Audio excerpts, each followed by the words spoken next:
أما بعد فيا عباد الله، أعجبتني كلمة قالوا فيها إن فلسطين لم يأكلها الذئب، وإنما ألقاها إخوتها العرب والمسلمون في الجب، كما جاء إخوة يوسف بعد أن ألقوا يوسف بالجب جاءوا أباهم عشاء يبكون، وهؤلاء جاءوا إلى شعوبهم عشاء يبكون. ولكن ماذا حصل ليوسف بعد ذلك أيها الإخوة؟ حتى أنه قد بيع في سوق النخاسة، ولكن رجع عزيز مصر، رجع عزيزا قويا. ولكن مع الأسف الشديد هؤلاء فعلوا فينا كما فعل إخوة يوسف بأخيه، ولكن الله هو المعين أيها الإخوة الكرام. فالله سبحانه وتعالى إذا لجأت إليه وقمت بعمل السنن الجارية فالله عز وجل يفعل الخير لك. ولا تنسوا الدعاء في النصف الأخير من الليل أيها الإخوة الكرام، فالابتلاءات كثيرة في هذه الحياة، والابتلاء هو ميراث الأنبياء. الابتلاء ميراث الأنبياء، فمن قل حظه من الابتلاء قل حظه من ميراث الأنبياء. نعم أيها الأخوة الكرام، فلا تظن أيها الإنسان، لا تظن أن الدنيا دار تكريم، بل هي دار ابتلاء وتمحيص ورفع للدرجات. ولا يعني ذلك أنها دار مصائب، بل هي دار اختبار، كما قال الله عز وجل: أحسب الناس أن يتركوا أن يقولوا آمنا وهم لا يفتنون. إذا أنت في دار اختبار وابتلاء. فالاختبار أيها الإخوة الكرام والابتلاء من الله حتى يعلم الله عز وجل الصابرين منكم ويميز الخبيث من الطيب. فالجزع أيها الكرام على المصيبة هو مصيبة بحد ذاتها، مصيبة أخرى. فالواجب ألا تجمع على نفسك مصيبتين، كمن يجمع مصيبة الاختبار والابتلاء سواء صغرت أو عظمت أو كبرت هذه المصيبة مع مصيبة الجزع.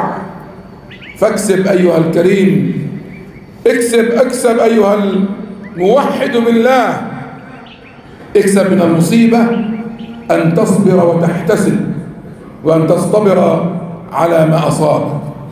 وعليك أيضا أن تعلم أن الله تعالى عندما أحبك ابتلاك، هذا يقين على الله عز وجل. فإن أكثر الناس ابتلاء هم الأنبياء، ثم الأمثل فالأمثل، ويبتلى المرء على قدر دينه، فإذا وجد في دينه صلابة زيد له في الابتلاء.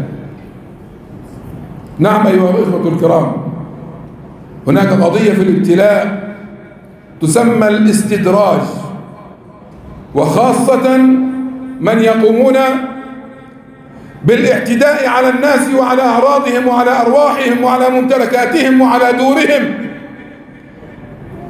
يعتدون عليهم بكل أنواع الظلم في هذه الحياة الدنيا، فيعطيهم الله ويوسع عليهم، بل ويمدهم فيظنون أن الله تعالى راض عنهم. هذه سنة الاستدراج أيها الإخوة الكرام التي لا يدركها الواقع بها، كالمريض الذي لا يظن أنه مريضا أو يدعي أنه غير مريض وهو لا يشعر بمرضه. فعليك أخي المسلم أن تعلم يقينا أن المبتلي هو الله، هو الله تعالى، هو الذي يختارك، هو الذي يجتبيك، هو الذي يوقع عليك البلاء، ويوقع عليك البلاء على قدر احتمالك وعلى قدر طاعتك وعلى قدر دينك ويقينك. نعم أيها الإخوة الكرام، فالله عز وجل اختارك واصطفاك حتى يقربك إليه، فإنه يحب من العبد المؤمن الواثق بالله تعالى، يحب أن يسمع صوته، يحب أن يسمع صوتك بالدعاء والتضرع، وأنت تسمع الله عز وجل صوتك متى؟ عند الضرورة ليستجيب لك. أما يجيب المضطر إذا دعاه ويكشف السوء، من الذي يكشف السوء غير الله؟ نعم أيها الإخوة الكرام، فادعوه في الرخاء والشدة، في الهناء والبلاء. تذكروا أيها الصائمون، تذكروا أن الحق تبارك وتعالى جل في علاه قد ابتلى سادات الأمة. أنت مش أحسن من الأنبياء، وقادات الأمة من أهل الصلاح أيضا والفلاح والنجاح. كلكم تعرفون وترون ما يجري في أرضنا المقدسة وفي المسجد الأقصى المبارك وفي كل مكان في هذه الديار الطيبة، وتحديدا في غزة وما يحصل فيها الآن.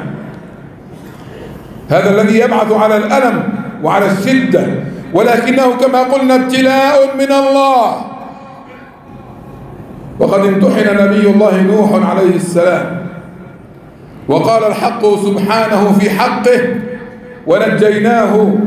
ونجيناه وأهله من الكرب العظيم.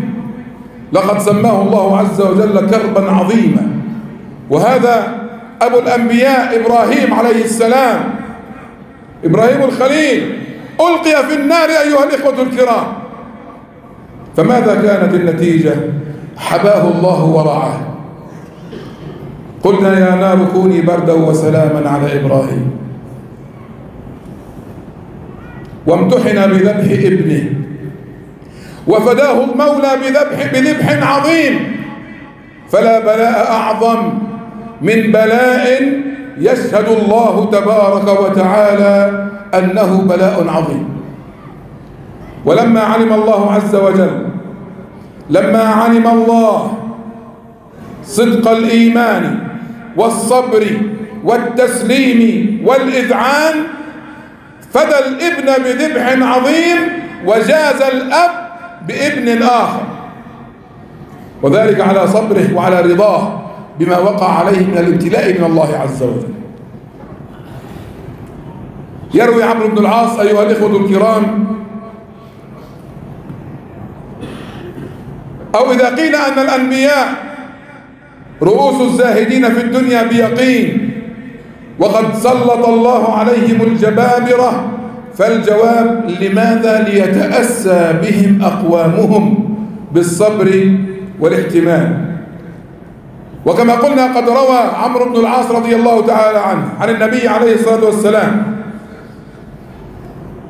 قال عليه الصلاة والسلام: تقول الملائكة لله عز وجل: يا رب، عبدك المؤمن تزوي عنه الدنيا وتعرضه للبلاء.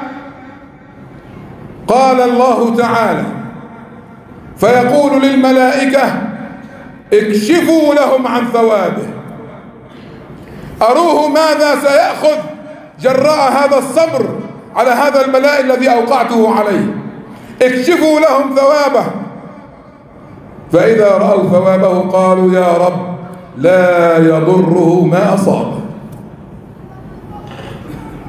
يا ربي، لا يضره ما أصابه في الدنيا. ويقولون: عبدك الكافر تزوي عنه البلاء وتبسط له الدنيا وقد كفر بك. فيقول الله عز وجل للملائكة: اكشفوا لهم عن عقابه. فإذا رأوا عقابه قالوا: يا رب، لا ينفعه ما أصاب من الدنيا. أيها الإخوة الكرام، عباد الله، إن الله عز وجل يبتلي العبد وهو يحبه. نعم، إذا ابتلاك الله اعلم يقينا بأن الله يحبك. فالله عز وجل يبتلي العبد وهو يحبه. لماذا؟ ليسمع تضرعه، ليسمع دعاءه، ليسمع كلماته فيقول للملائكة إن كان عبدكم فشأنكم وإن كان عبدي فدعوا لي عبدي فإني أحب أن أسمع صوته. ورغم الأحداث الأليمة والوقائع العصيبة التي نشهدها هنا وفي هذه الديار، فلنعلم يقينا أيها الإخوة الكرام أن هؤلاء ثبتوا وكانوا أوفياء وكانوا أمناء وأنهم هم أصحاب الديار، فاحمدوا الله واشكروه على أنهم ثبتوا أيها الإخوة الكرام.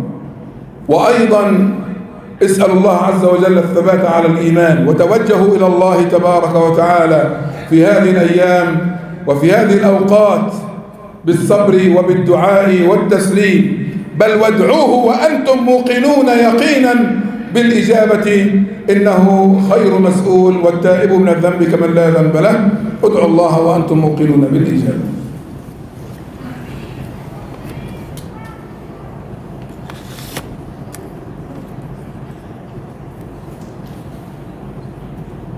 الحمد لله وكفى، والصلاة والسلام على عباده الذين اصطفى، وعلينا بمنك وكرمك وفضلك ورحمتك يا أكرم الأكرمين ويا أرحم الراحمين ويا رب العالمين. أما بعد أيها الإخوة الكرام، يقول الحق سبحانه: سابقوا إلى مغفرة من ربكم، سابقوا إلى مغفرة من ربكم وجنة عرضها كعرض السماء والأرض أعدت للذين آمنوا بالله ورسله، ذلك فضل الله يؤتيه من يشاء والله ذو الفضل العظيم. ما أصاب من مصيبة في الأرض ولا في أنفسكم إلا في كتاب من قبل أن نبرأها. صدق الله العظيم.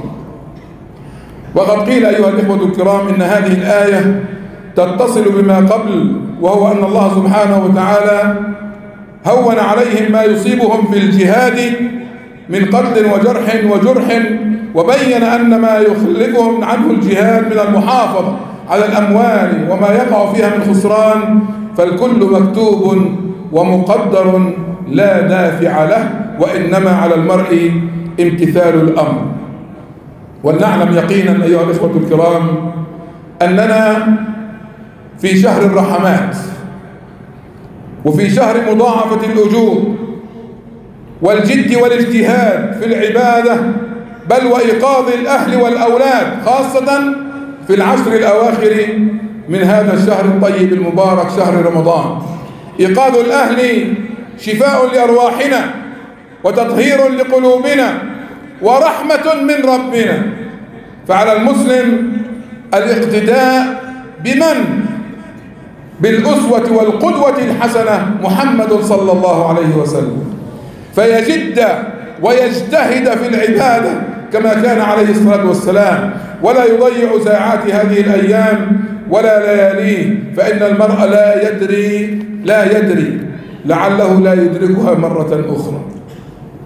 وسر الاجتهاد أيها الإخوة الكرام في العشر الأواخر من رمضان هو وجود ليلة القدر فيها، وإنها ختام الشهر والأعمال بالخواتيم كما بين عليه الصلاة والسلام.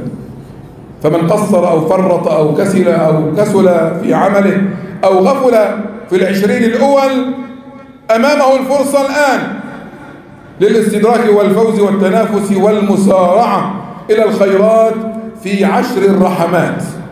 وخاب وخسر من لم يزكي نفسه ويحيي قلبه ويذرف دمعه في العشر الأواخر من رمضان. ولنعلم إن أول عمل وأهمه أيها الإخوة الكرام خاصة في العشر الأواخر من رمضان هو، لا أدري ماذا أقول ترك الخصومة والتباغض والتشاحن وما يحصل في بلد خليل الرحمن، في بلد أبي الضيفان، من الاعتداءات ومد الأيدي والأمور الأخرى التي تدرونها وتعلمونها. ومتى؟ في آخر 10 أيام، في العشرين كنا محترمين، فيش عندنا مشاكل، ولا كان في عندنا مشاكل؟ وفي العشرة بلشت بمشاكل جديدة. وين؟ في بلد أبي الضيفان. هذه البلد المفروض إنه لا ينام فيها جائع ولا مظلوم ولا ظالم، كله مشغل في بعضه. كفينا اللي بصير فينا يا إخوة، يكفينا. فلنعمل عقولنا ونبتعد عن التباغض والتشاحن وعن مد الأيدي والاعتداءات على الآخرين. صف قلبك، انزع الغل والحقد من قلبك إلى أخوك المسلم. أين أنت؟ هل أنت مسلم؟ فلا حول ولا قوة إلا بالله العلي العظيم. فقد كانت الخصومة يا إخوة والملاحاة سبب في رفع ليلة القدر، وكلكم تعلمون الحديث عندما خرج النبي عليه الصلاة والسلام ليخبر المسلمين أو المسلمون بوقت هذه الليلة تلاحى رجلان، تلاحى يعني اتزاعلوا أو اتقاتلوا، فرفعت هذه الليلة. احنا اليوم الله أعلم بحالنا، لا حول ولا قوة إلا بالله. وقد تكون يا إخوة سبب الحرمان من العفو ومن المغفرة أيضا فيه. لذلك علينا أن نعود إلى الله، علينا أن نلتزم سنة النبي عليه الصلاة والسلام.